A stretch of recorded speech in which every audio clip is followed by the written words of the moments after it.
যারা ওনাকে তাড়ানোর পক্ষে ছিল বা তাড়ানোর বিরোধিতা করেনি এরকম সাহিত্যিকদেরকে কেন সম্মান দেওয়া হবে? তার মঞ্চে তো সম্মান দেওয়ার উচিত নয়। কবি জয় গোস্বামী এখানে আছেন, আপনি যদি একটু মঞ্চে আসুন, কিছু বলুন। বলেই দিয়েছি, শর্মিষ্ঠা উঠে গেছে।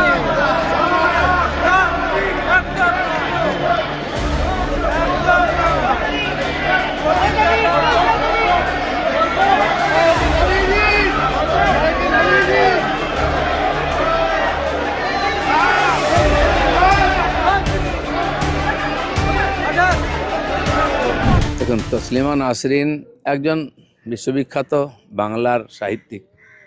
তার লেখা নিয়ে লোকের দ্বিমত থাকতে পারে, আমরাও সহমত সব ব্যাপারে এরকম নয়, কিন্তু তিনি কলকাতার মতন মহানগরীতে এসেছিলেন, অতিথি হিসেবে ছিলেন। তাকে যেভাবে অত্যাচার করে ভয় দেখিয়ে তাড়িয়ে দেওয়া হয়েছিল, এটা বাঙালির পক্ষে অপমান। তাই আমাদের সরকার তাকে ডেকে নিয়ে এসে সম্মান দিয়েছে, মাননীয় মুখ্যমন্ত্রী নিজে ছিলেন। এটা ঠিক যে যারা এর বিরোধিতা মানে ওনাকে তাড়ানোর পক্ষে ছিল বা তাড়ানোর বিরোধিতা করেনি এরকম সাহিত্যিকদেরকে কেন সম্মান দেওয়া হবে? তার মঞ্চে তো সম্মান দেওয়ার উচিত নয়। তাই জনতার থেকে স্বাভাবিকভাবে প্রতিবাদ এসেছে।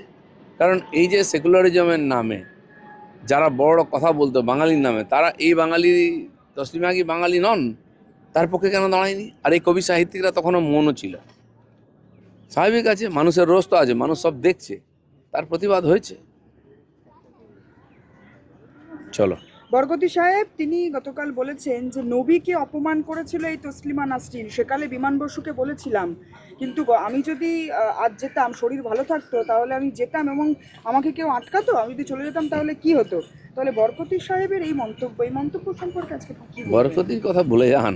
আমি বলেছিলাম লুঙ্গি খুলে পাকিস্তানে পাঠিয়ে দেবো বরকতিকে। দম আছে করার?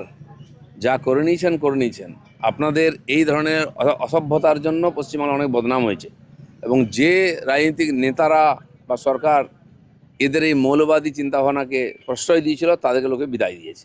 সেই জন্য আল্লাহকে দোয়া মাঙুন, ভালো থাকুন। রাজনৈতিক মতভেদ থাকতেই পারে, কিন্তু বরকতি সাহেব তিনি তসলিমা নাসরিনকে নিয়ে এই ধরনের কথা বলছেন এবং সেটাকে ডিফেন্ড করতে না, বলা যে যায়, রাস্তায় মৌলবাদকে নামছে। লালন পালন করেছে পশ্চিমবঙ্গ এতদিন, তারই বাইপ্রোডাক্ট হচ্ছে বরকতি লোকেরা। এরা দাপিয়ে বেড়েছে, এদেরকে সম্মান দেওয়া হয়েছে, এদেরকে সিকিউরিটি দেওয়া হয়েছে। তো তারা ভাবছে তারা এই মালিক হয়ে গেছে। ভুলে যায় না যেন যে বাংলায় পরিবর্তন হয়েছে, মানুষ তাদের ডিসিশন নিয়েছেন, তাকে সম্মান দিতে শিখুন। তাকে ডিফেন্ড করতে, এই বক্তব্যকে ডিফেন্ড করতে রাস্তায় নামছে বাম নেতারা।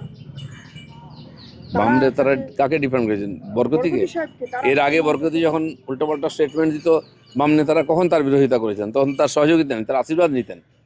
এখন এই ভণ্ড তপস্বীর মতো এসব করছেন কেন? মানুষ ভুলে যায়নি কিছু? বীরভূমে সেখানে মোহাম্মদ বাজারে বাড়িতে টাকার পাহাড় এবং 5 কোটি টাকা উদ্ধার, মুখ্যমন্ত্রী তিনি পোস্ট করেছেন। এবং এর আগেও দেখা গিয়েছে বীরভূমে মাফিয়ার বাড়িতে টাকা উদ্ধার হয়েছে, কোটি কোটি টাকা উদ্ধার হয়েছে। হ্যাঁ, দেখুন, এই ধরনের মাফিয়া যত গরিব জেলা আছে সেখানে যত বড় বড় মাফিয়া আছে। পশ্চিমবাংলা যে পিছিয়ে আছে, কিছু জেলা যে গরিব আছে, তার কারণ হচ্ছে ওখানকার সম্পদকে লুট করেছে কিছু লোক এবং সরকারি সহায়তায় করেছে। আজকে সরকার সমস্ত তদন্ত করছে, আর সে সম্পদও বার করা হবে এবং যোগ্য জায়গায় তাদের পৌঁছে দেওয়া হবে। কেউ আইনের বাইরে নয়, ধীরে ধীরে সবার কাছে সরকার আইনের হাত পৌঁছবে। বন্ধু বান্ধব অনেক লোক আছে যাদের মাধ্যমে এই টাকাগুলো তারা এদের ওদিক করতো, দেশ বিদেশ ঘুরতে যেত বন্ধু বান্ধব নিয়ে। সেসব ইতিহাস আছে, আমরা শুনতাম, জানতাম, কেউ শোনার ছিল না। এখন তদন্ত শুরু হয়েছে, সব বেরোবে।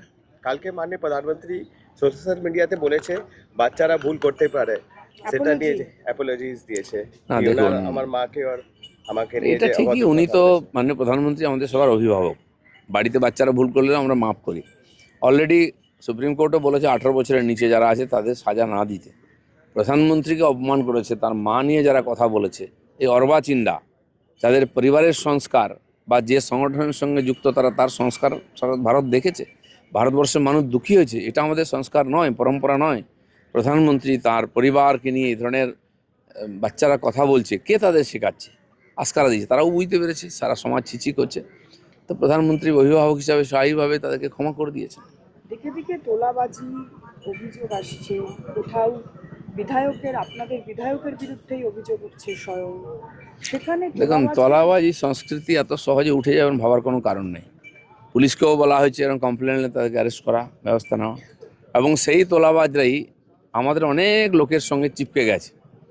আমাদের বহু নেতা আছেন যারা নূতন এই মধুতে আসক্ত হয়ে যাচ্ছেন, কিন্তু পার্টিও নজর রেখেছে, চেষ্টা করছে এগুলোকে অ্যাভয়েড করতে। পার্টির মধ্যে আলোচনাও হচ্ছে, আর এরা খুব ঘনিষ্ঠ হয়ে গেছে। এখন এই যারা দুর্বৃত্ত ছিল, মানুষকে কষ্ট দিয়েছে, লুট করেছে, তারা আসার চেষ্টা করছে আমাদের লোকের কাছে। তো আমার মনে হয় যে বিজেপি নজর রেখেছে, এবং মানুষ যে উদ্দেশ্য নিয়ে পরিবর্তন করছে সেটা যেন ভুলে না যাই আমরা। আমাদের প্রত্যেকের দায়িত্ব এইসব লোক থেকে দূরে থাকা এবং এদের অন্যায়ের বিচার করা। ঘনিষ্ঠ হতে চাইলে ঘনিষ্ঠ হতে দেবে বিজেপি নেতারা, তারা তো চেনে। সেই জন্য ঘনিষ্ঠ হতে কি আছে, রাজনীতিতে তো সবই চলে। কে আগে পরে এসেছে, বহু ধরনের লোক আছে, তো তারা আজকে চর্চার বিষয় হয়েছে, সে ব্যাপারে সতর্ক থাকা উচিত। কর্মীদের উদ্দেশ্যে কিছু বলবেন? কর্মীরা সতর্ক আছেন, কর্মীরাও কমপ্লেন করছেন এসে। কিছু নূতন বিধায়ক হয়েছেন যারা হঠাৎ ক্ষমতার স্বাদ পেয়েছেন, আর যারা এতদিন ক্ষমতায় থেকে পয়সা কামিয়েছে তারা ঘনিষ্ঠতা বাড়াচ্ছে ওদের সঙ্গে, এ খবর আমাদের কাছে আছে। নতুন বিধায়করা, আপনাদের বিধায়ক, তারাও তো ঘুরে যাচ্ছে সেই দলে। তারা এই ধরনের যারা কোনোদিন প্রশাসন দেখেনি, ক্ষমতার স্বাদ পেয়েছেন, নতুন নতুন অনেকে ধরাকে সরাজ্ঞান করছেন, তাদের কথাবার্তা ব্যবহার পাল্টে যাচ্ছে। আর পার্টি সব নজর রেখেছে, ভাববেন না এরকম। 6 মাস যেতে দিন, তারপরে পার্টি সব হিসাব করবে। আরো ভালো ভালো খবর দেখতে সাবস্ক্রাইব করুন বাংলা হান্টের ইউটিউব চ্যানেল। বাংলা হান্টের আরো খবর দেখতে নজর রাখুন। বাংলা খবর মানেই বাংলা হান্ট।